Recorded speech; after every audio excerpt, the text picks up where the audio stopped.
আজ আমি আপনাদের কাছে পাঠ করে শোনাব রবীন্দ্রনাথ ঠাকুরের লেখা পুনশ্চ কাব্যগ্রন্থের অন্তর্গত স্মৃতি কবিতাটি, যেটি 1339 বঙ্গাব্দে 7ই ভাদ্র প্রকাশিত হয়েছিল। স্মৃতি।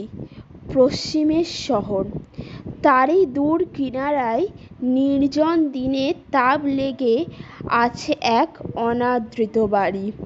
চারিদিকে চাল পড়েছে ঝুঁকে, ঘরগুলোর মধ্যে চিরকালের ছায়া উপুড় হয়েই পড়ে, আর চিরবন্দি পুরাতন এক গন্ধ।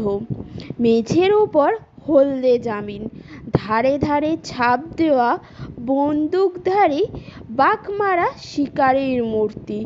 উত্তর দিকে শিশু গাছের তলা দিয়ে চলেছে সাদা মাটির রাস্তা, উড়ছে ধুলো, খররৌদ্রে গায়ে হালকা উড়নির মতো। সামনের চরে গম, অরড় ফুটেছে তরমুজের ক্ষেতে। দূর ঝিকিমিকি করছে গঙ্গা, তারই মাঝে মাঝে গুণ টানে নৌকা। কালির আঁচড়ে আঁকা ছবি যেন, বারান্দার রূপোর কঙ্কন পরা ভাজিয়া। গম ভাঙছে যাঁতায়, গাইছে একঘেয়ে সুরে।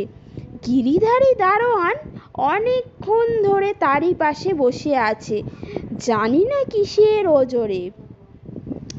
বুড়ো নিম গাছের তলায় ইদারা, গোরো দিয়ে জল টানে তোলে মালি।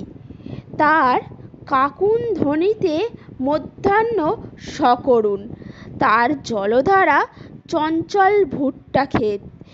গরম হাওয়ায় ঝাপসা গন্ধ আসছে আমের বউলে। খবর এসেছে মহানিমের মঞ্জুরি, মৌমাছি বসেছে মেলা।